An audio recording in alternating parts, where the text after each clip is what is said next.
नमस्कार, India news देख रहे हैं आप। मैं हूं आपके साथ पराग गुप्ता। उन्नाव से बीजेपी सांसद साक्षी महाराज ने अब एआईएमआईएम के प्रमुख असदुद्दीन ओवैसी को लेकर एक विवादित बयान दिया है। साक्षी महाराज ने अक्सर अपने बयानों को लेकर वो चर्चा में रहते हैं और अब ओवैसी पर भी उन्होंने ऐसा ही बयान दिया। साक्षी महाराज ने कहा कि असदुद्दीन ओवैसी ने बिहार विधानसभा चुनाव में बीजेपी की मदद की थी और अब पश्चिम बंगाल में उत्तर प्रदेश विधानसभा चुनाव में बीजेपी की मदद करेंगे। तो साक्षी महाराज की ओर से असदुद्दीन ओवैसी के चुनाव लड़ने को लेकर साक्षी महाराज ने कहा कि पहले बिहार में उन्होंने बीजेपी की मदद की और अब पश्चिम बंगाल और उत्तर प्रदेश में भारतीय जनता पार्टी की मदद करेंगे।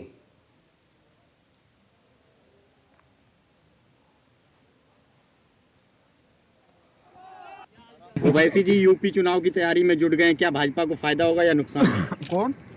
ओवैसी जी जो आ गए हैं कल आजमगढ़ में, आज आजमगढ़ में कार्यक्रम कर रहे हैं। बड़ी मेहरबानी, उनको भगवान ताकत दे, ऊपर वाला खुदा उनका साथ दे। उन्होंने बिहार में भी हमारा सहयोग किया था, यूपी में भी करेंगे और बाद में पश्चिम बंगाल में भी करेंगे।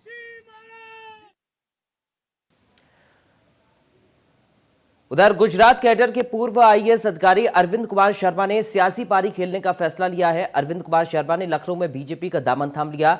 यूपी के मई जिले के रहने वाले अरविंद कुमार शर्मा का रिटायरमेंट साल 2022 था, लेकिन उन्होंने अचानक स्वैच्छिक सेवानिवृत्ति लेकर सभी को चौंका दिया। शर्मा प्रधानमंत्री नरेंद्र मोदी के अति विश्वसनीय अधिकारियों में से एक रही हैं। माना जा रहा है कि बीजेपी उन्हें विधान परिषद भेज सकती है। बीजेपी की सदस्यता लेने के बाद ए.के. शर्मा ने कहा कि मैं मऊ के एक पिछड़े गांव का हूं, पार्टी जो भी जिम्मेदारी देगी उसका निर्वहन करूंगा। कल रात मुझे कहा गया कि आपको बीजेपी की सदस्यता लेनी है। लखनऊ में बीजेपी के प्रदेश अध्यक्ष स्वतंत्र देव सिंह ने उन्हें पार्टी की सदस्यता दिलाई।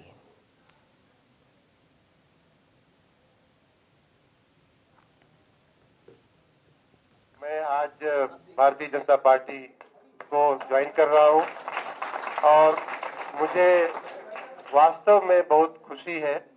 ऐसे एक व्यक्ति को जिसका कोई राजनीतिक बैकग्राउंड न हो, जिसकी कोई वंश परंपरागत कोई राजनीतिक लिगेसी न हो, ऐसे व्यक्ति को पार्टी में लाना, ये शायद नरेंद्र मोदी और भाजपा ही कर सकती है। जो भी उम्मीदें हमसे होंगी उन पे मैं खरा उतरने का प्रयास करूंगा।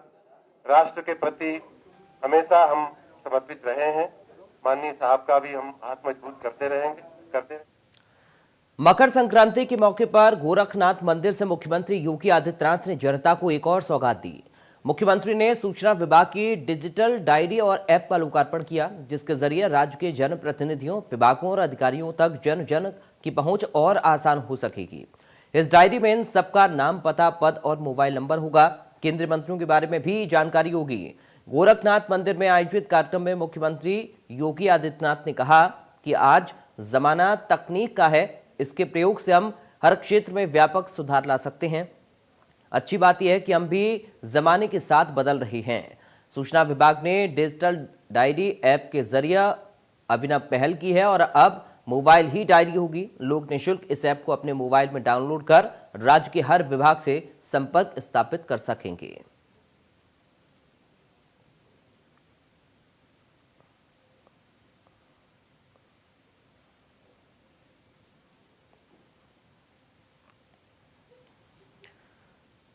कोरोना वैक्सीन लगाए जाने की तैयारी अंतिम चरण में है। प्रधानमंत्री नरेंद्र मोदी 16 जनवरी को दिल्ली से कोरोना वायरस के खिलाफ दुनिया के सबसे बड़े टीकाकरण अभियान का शुभारंभ करेंगे। पीएम के कोरोना वैक्सीन लॉन्च करने के बाद देश भर में टीकाकरण अभियान की शुरुआत हो जाएगी। तो वहीं प्रदेश में 825 की जगह 311 केंद्रों पर वैक्सीनेशन होगा।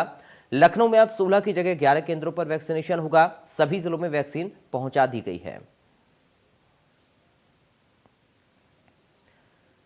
तो यार तस्वीर आपकी टीवी स्क्रीन पर हम दिखा रही हैं। तैयारियां अंतिम चरण में पहुंच गई हैं वैक्सीनेशन को लेकर और 16 जनवरी को प्रधानमंत्री इसकी शुरुआत कर देंगे। यानी कि सिर्फ आज का इंतजार, कल इसकी शुरुआत हो जाएगी। प्रधानमंत्री की ओर से पहला टीका 16 जनवरी को लगेगा।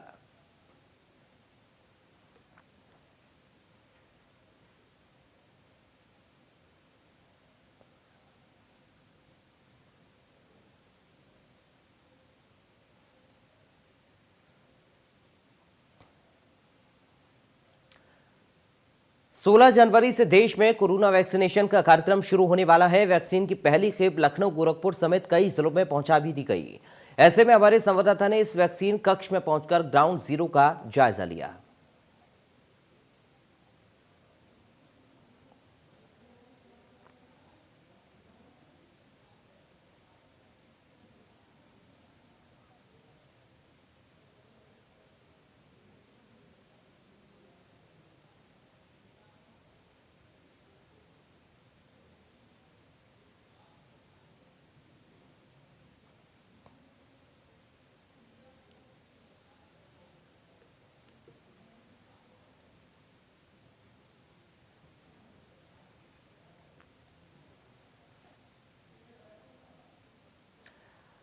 चंदौली में भीषण सड़क हादसा हुआ। ट्रक ने बाइक सवार को टक्कर मार दी। चंदौली में हादसे में बाइक सवार 2 लोगों की मौत हो गई। गुस्साए परिजनों ने चक्का जाम कर दिया।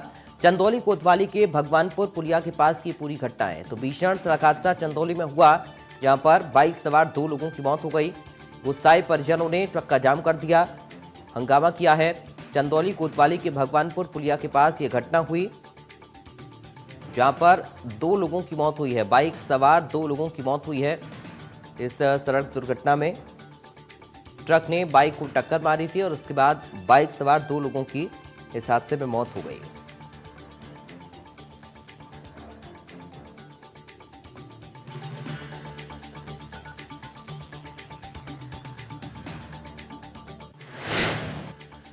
कोरोना गया नहीं, बर्ड फ्लू का संकट बड़ा होता जा रहा है। देश में अब तक 9 राज्यों में बर्ड फ्लू की पुष्टि हो चुकी है। तो वहीं नया राज्य उत्तर प्रदेश है, जहां पर कानपुर के चिड़ियाघर में मरे पक्षियों के सैंपल पॉजिटिव आने के बाद प्रदेश में हाई अलर्ट है। सहारनपुर, बस्ती और बरेली में भी पक्षियों की अचानक मौत होने से हड़कंप मच गया। पक्षियों की लगातार हो रही मौत को लेकर प्रशासन अलर्ट हो गया है।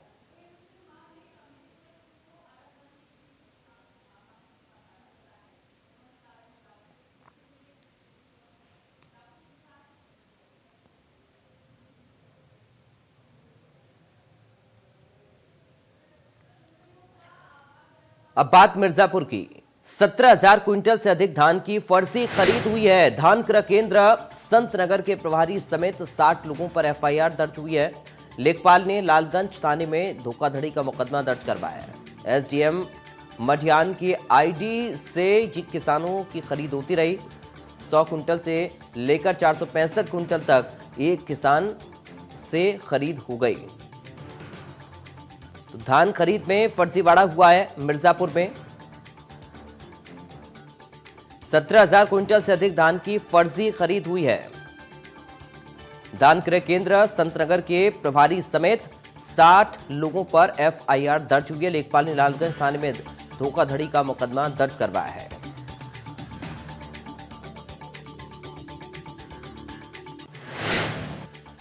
गन्ने की अवैध रूप से खरीद के मामले में बिसौली स्थित यदु शुगर मिल के एमडी, अध्यासी, मुख्य वित्त अधिकारी और उप महाप्रबंधक के खिलाफ इस्लाम नगर थाने में गन्ना विभाग के सचिव प्रदीप कुमार वर्मा ने एफआईआर दर्ज कराई है। मामले में गन्ना सचिव प्रदीप कुमार वर्मा की ओर से यदु शुगर मिल के कृष्णाल यादव, अध्यासी सुरेश चंद्र जौहरी, मुख्य वित्त अधिकारी डीके श्रीवास्तव, उप महाप्रबंधक अरुण शर्मा, सुपरवाइजर अमित कुमार समेत गन्ना खरीदने और बेचने वाले 17 लोगों के खिलाफ इस्लामनगर थाने में रिपोर्ट दर्ज कराई गई है।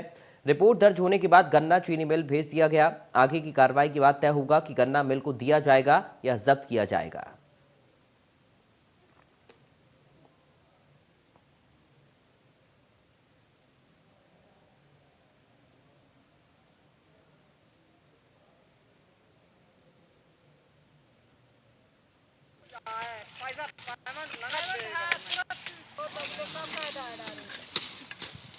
अरे टीवी पे आता चैनल अच्छा न्यूज वाले।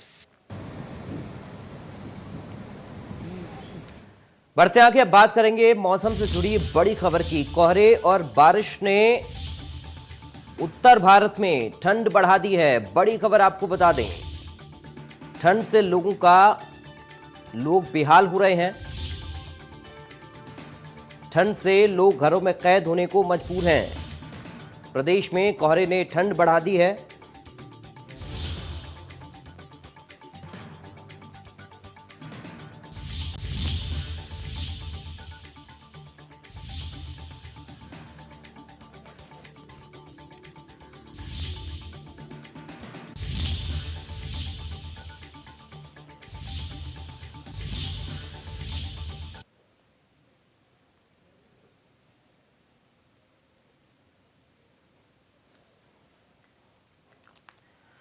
और मेरे साथ 3 अलग अलग जगहों से मेरे संवाददाता जुड़ गए मौसम का हाल बताने के लिए। हमारे साथ हैं कानपुर से सूरज, बहराइच से संजय और इटावा से अमित। सबसे पहले सूरज, आप ही का रुख करूंगा मैं। क्या कुछ मौसम विभाग वहां पर कह रहा है और स्थितियां किस तरीके से आप देख रहे हैं? लोगों का हाल बेहाल है ठंड की वजह से। सूरज जी बिल्कुल, आपको बता दिए, देखिए जिस समय पूरा उत्तर भारत ठंड की वजह से ठिठुर रहा है, वहीं हाल का पानी एक बार कोहरे शीतलहर ने लोगों को घर से निकलने को मजबूर कर दिया। वहीं मौसम विभाग ने कहा है कि 3 से 4 दिन तक अभी लोगों को राहत नहीं मिलने वाली। वहीं कानपुर में अगर बात करें तो सुबह के 7 बज चुके हैं। आपको दिखा दें, हम जीटी रोड पर खड़े हैं। यहाँ पर लगातार जो भी गाड़ियां यहाँ से निकल रही है वो लाइटें जलाकर निकल रही है। किसी प्रकार की लोगों को दिक्कत ना हो, वो अपने सहूलियत के लिए गर्म कपड़े पहन के घर से निकलने मजबूरन बस। वहीं पर आपको बता दें कि मौसम विभाग ने ये चेतावनी जरूर दी है कि सर्द में अपने आप को बचा कर रखें और किसी प्रकार की लापरवाही ना करें, जिससे उनको काफी दिक्कतें हो सके। जी ठीक है सूरज, आप बने रहे मेरे साथ। संजय, बहराइच में मौसम क्या कुछ कह रहा है?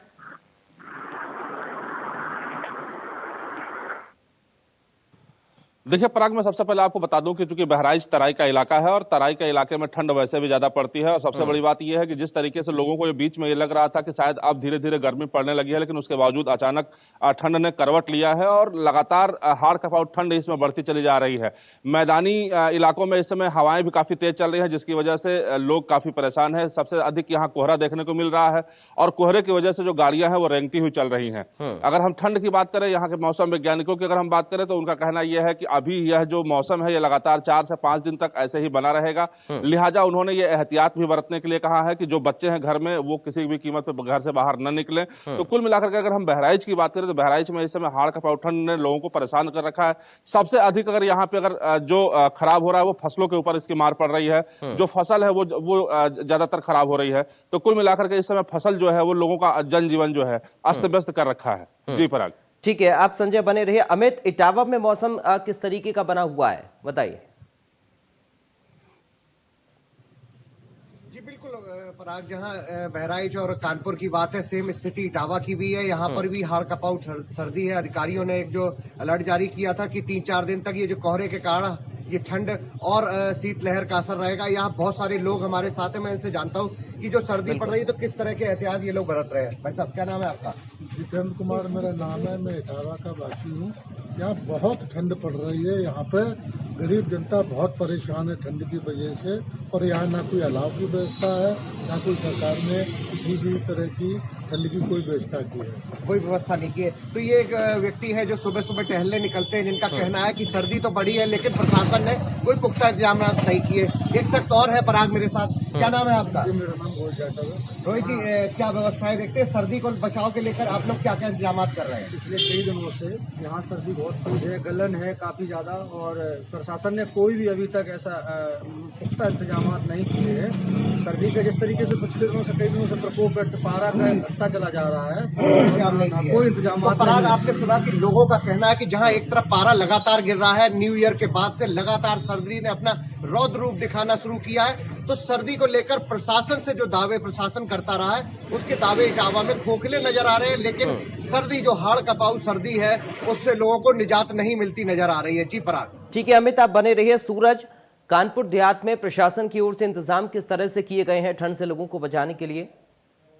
जी बिल्कुल पराग, देखिए आपको बता दें, कानपुर नगर और कानपुर देहात में जिला प्रशासन लगातार मुस्तैदी बनाए हुए हैं। वहीं पर अभी देखिए जो व्यवस्थाएं हालांकि करनी चाहिए थी, जो अलाव की व्यवस्थाएं करनी चाहिए थी, वो अभी तक नहीं की जा सकती हैं। लेकिन लोगों को काफी किसी प्रकार की दिक्कत ना हो, इसके लिए रहन बसेरों का इंतजाम पूरी तरीके से कर लिया जाए। वहाँ पर कोई भी दिक्कत ना हो, आने जाने वाले लोगों को, वहाँ ठहरने वाले लोगों को, उसके लिए काफी ख्याल रखा गया है। क्योंकि कंबल और रजाई भी वहाँ पर दी गई है, जिससे लोगों को सर्दी से बचाव किया जा सके। जी चलिए, बहुत शुक्रिया सूरज आपका जानकारी हम तक पहुंचाने के लिए। संजय आपका बहुत शुक्रिया, साथ ही अमित आपका बहुत शुक्रिया तमाम जानकारी हम तक पहुंचाने के लिए। तो अलग अलग जगह से तस्वीरें हमने आपको दिखाई संवाददाताओं के जरिए। ठंड पड़ रही है, आप भी अपना बेहद ख्याल रखें। हालांकि हम उम्मीद करते हैं कि हर जगह प्रशासन की व्यवस्था मुस्तैद रही। फिलहाल इस बुलेटिन से मुझे दीजिए इजाजत। आप देखते रहिए इंडिया न्यूज।